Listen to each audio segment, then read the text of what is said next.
The three-point shooting woes continue for the Toronto Raptors as they stink shooting the three yet again. They can't defend the three. They can't defend Sacramento in the fast break. And Fred has a chance to tie the game at the buzzer. Hell, he had a little bit more time than I think he thought. Takes the off-balance three right at the end of the game. Bounces out. Pascal gets the tip in. Okay, whatever. This makes it a 1-point game. Raptors lose 124-123 to the Sacramento Kings. We're going to light that beam up in Sacramento tonight. With the loss, the Raptors have now lost 3 consecutive games and are now 13-15 on the year. And the glaring issues are continuing to happen. The inability to shoot the three. Hell, today they only took like 21 attempts. They took 46. And they throttled the Raptors in three-point shooting today. First quarter looked great. Making shots, again, a lot of twos, but you're making a lot of shots, you're getting the stops, and you were up by 8. After 1 quarter of play, 31-23. Your defense was good enough. You only allowed 23. You scored 31. A really nice start for the Raptors, which has been abysmal recently, albeit on the road it's been bad. But you got the lead by 8 after 1 quarter at home. This is great. They don't have Kevin Huerter. We still don't have OG. But the fellas should be able to do this. Well, in the second quarter, the defense just goes away and they drop 36. So now we're at the point where you've allowed, oh God, what is that number? 59? Is that 59 at the break? Yes, the Raptors scored 31 in the quarter and they have 62. Well, they're up by 6, I believe, 62, no, they're up by 62-59? Yeah, I think that's 62-59 at the half. They're up by 3. So now it's a 1-possession game at the break. And in the third quarter, they started having meltdowns, right? Their coach gets the double T, see you later, ejected out of the game. Maybe he lost it. And there's another technical on the play, plus an original foul. So it was 3 free throws for the technicals and 2 shots for the foul. Fred made all 5, and you're like, man, they're in great shape right now. Raptors win that quarter by 3, 32-29. And you're heading into the fourth quarter up by 6. And it dwindles away fast because your defense just cannot stop the three. They couldn't miss. You couldn't defend it. You allow 36 more. You only scored 29. And I'd say about half of that is Scotty.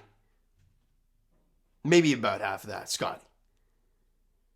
And you lose that quarter by 7. And you lose by 1. I'm going to go quickly to the player stat or the team stats quick. I'm going to do those first, then flip to the player stats, because the player stats suggest that, hey, Fred dropped 39, Scotty had 27.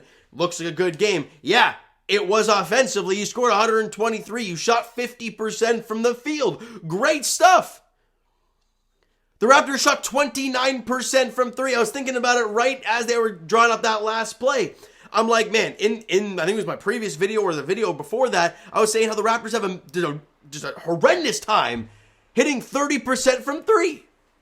And I looked at the stats and they were exactly at 30% from 3 before Fred took that last shot. He makes it, and it's over 30%, and you tie the game, we're going to overtime. Well, he misses it. You shoot 29% from 3 in the game, and you make 6 threes. 2 of those were Scotty in the fourth. And Gary made 1. Pascal, I believe, made 1. Fred made a couple. He got nothing from the bench. Top scorer, I think, was Boucher at 6. Like, it's just so bad. And they shot 48% from the field. And 37% from 3. And you're like, well, James, they didn't shoot like 40+%. No, they didn't. But they made 17 threes to our 6. That's an 11 3-point made differential. Do the math. That's 33 points. 33-point differential just off of threes. And you stayed in the game because you were getting the free throw calls, albeit, yes. You deserved it because literally everything was in the paint. I get that. Both teams shot 85% from the free throw line, by the way.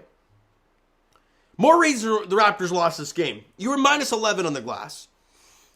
And in the fast break, they almost doubled the Raptors in the fast break. 31-16.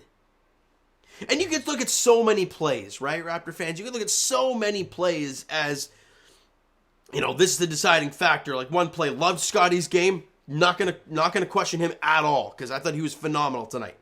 But one play, he gets the turnover, right? Gets the ball right in his mittens, and I think Fred or Gary's leaking out, and they're behind the D. He tries to throw it up, and it hits De'Aaron Fox's hand right as it leaves Scotty's hand, and then they get it to the baseline. I think they drive on Pascal, and they get 2 free throws, and it's like, that's painful. You had the turnover, then you turned it right back over. But, things like that are frustrating. But no matter what, you look at the 3-point shooting, like you could look at any numbers, right? Turnovers, offensive boards, you were -2 there. You won in offensive rebounds, you were -2. Turnovers, you won that category. You turned them over 15 times at the half. The Raptors didn't have a single turnover, which tells me they turned it over 7 times in the second half, right? You got the fast break, 31-16, but you can look at all those numbers, and it doesn't mean a damn thing. You know why? You don't make threes. We all know the NBA nowadays is a 3-point shooting league. If you're not a 7-footer who can shoot a 3 and you're an old school big, more often than not, you're not going to be in the league very long. Now, shout out JV. He's a guy who's kind of learned to shoot the 3 a bit. Andre Drummond's made some threes. Dudes that you'd never think would do that. Guys that didn't do that? DeAndre Jordan. Where is he? No idea. Albeit he's old as well. But you know what I mean, right? It's guys like that who don't accustom to the new system. And the Raptors, as a team, have an abysmal time taking threes. It's just a fact. And they shoot 29% from beyond the arc again tonight. And I'm going to say it again and again in this video because it needs to be said. I'm trying to bring up right now the season numbers, where they rank in the league in field goal percentage. Listen to these offensive numbers, guys. In points per game, we're 21st at 110, just under 111, 110.9. You were 21st. Offense is important. Pace, 24. Field goal percentage, 27th. 3-point percentage, 25th. That was field goals made was 25th. Percentage before this game tonight, 26%. Free throw percentage is great. Well, again, it's 19th. It's not great. Rebounding, you're middle of the pack. Offensive boards, obviously through the roof. You don't move the ball very much. You're 25th in the league in assists per game. I have not looked at this very much. True shooting, the Raptors, 29th in the NBA in true shooting. Effective field goal percentage, which is a very telling stat. 29th in the NBA. Like, these are glaring issues. And yeah, people look at the offensive rating and say, well, they're plus 14, they're tied for 14th in offensive rating. Look at all the other numbers. This team has an abysmal time shooting the basketball on a consistent basis. And those 3-point numbers have probably plummeted over the last little while. I remember when we started the season, they couldn't stop making threes. We're like, man, this is important. Moving forward, when they had that stretch where they were playing all these playoff teams at the start of the year, right? And they were hanging in there. They were like a game or two above 500. And we're like, man, this team's fighting. Can't wait till they have a soft schedule. You've played Sacramento. Not that they're saying they're soft. They've been a lot better this season with the win today. They're 15-12. Shocking. Good for Sacramento. They've needed that. They've been abysmal for so many years. You lost 2 in a row to Orlando, but Orlando did just beat, who was it tonight?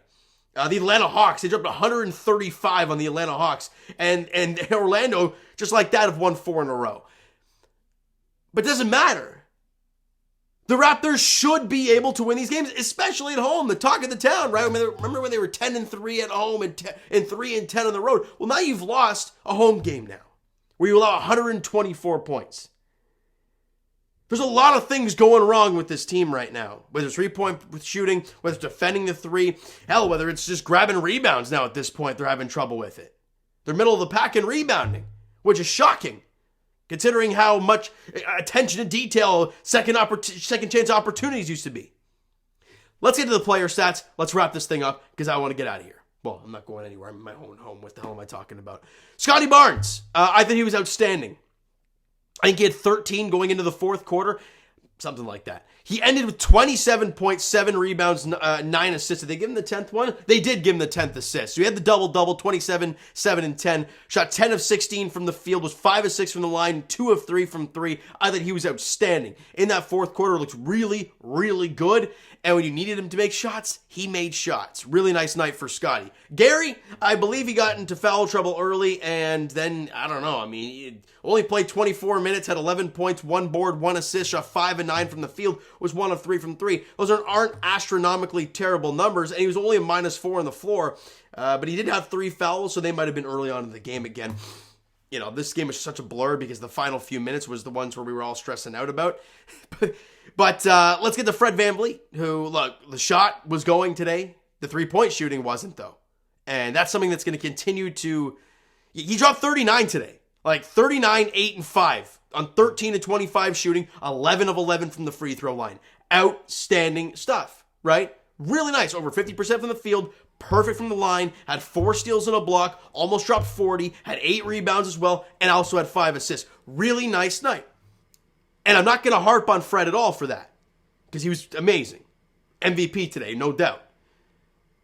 But the 2 of 8 from 3 and the sub 30% from three-point range is still the glaring issue.